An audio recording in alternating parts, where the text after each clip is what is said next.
Tonight what we're doing is something special. We're changing out the screen for a Dell laptop. Somebody brought this in. It has a broken screen on one, and he simply wants to swap the screen off an extra or spare one he had. So let's jump into it, see how that goes. So the machine we're dealing with is a Dell Inspiron 153531. It's one of those common models that we find here in Belize. A lot of people buy them. They constantly would have the same sickness though, where either the screen goes in or the computer would totally stop working, which would be probably the motherboard going in. So we're just taking out all the box screws for now.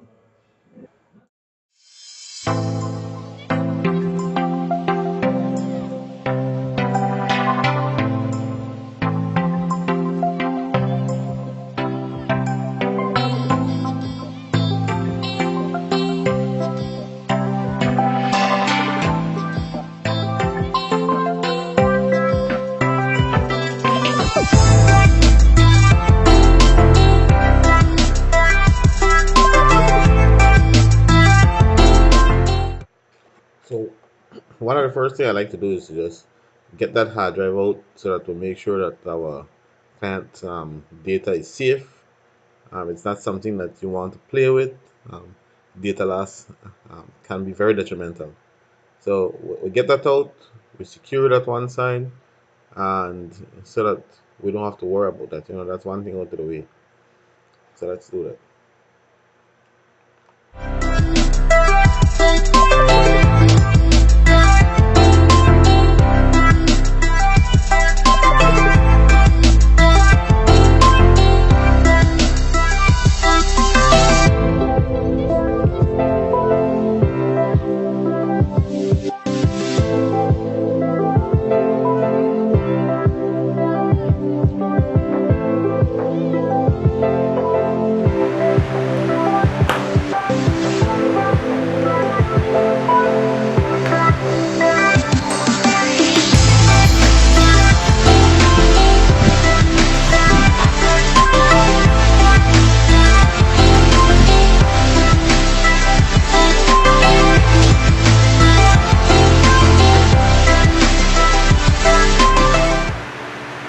After I've taken out the screws at the back, I know that they have a couple screws under the keyboard.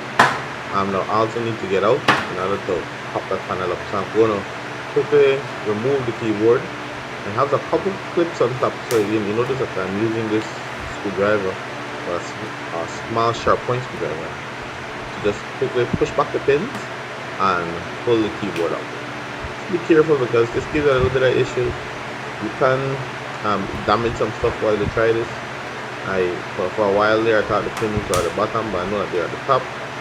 I've done a machine like this already, and so I just clip these off, prying along as I go, and get this keyboard out. And at the bottom of this, they should have a couple of ribbons that I'll need to disconnect, and then remove those screws, and that should allow me to quickly lift up the panel. So here I have the keyboard out and removing the ribbon for the keyboard. This is what of course makes the keyboard work. And you'll notice that I have a bunch of screws here that I need to get out, so I'll do that quickly.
Now to remove the screen, you notice there's screws there, there's another screw on the other side, and then there's a ribbon cable that we also have to disconnect. And that's a cable that supplies power to the screen and the display area. And we also will have to take out the Wi-Fi connection. So there's two wires that leads to the Wi-Fi modules because the antenna is up top. And so we'll also disconnect that to get this screen out, and then we'll have this screen replaced with the other one.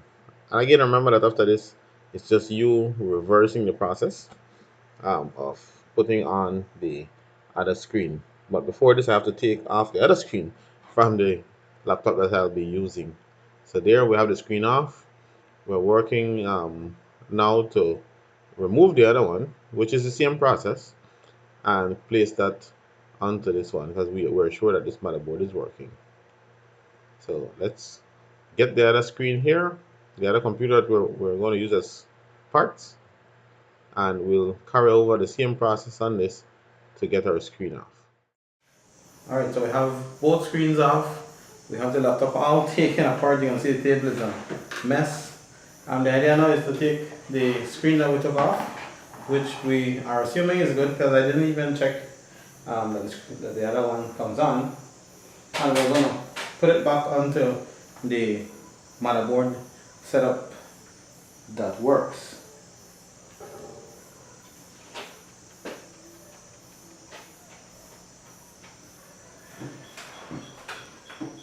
Alright, so final steps, putting in the battery, and voila, we should have one satisfied customer if everything goes as planned.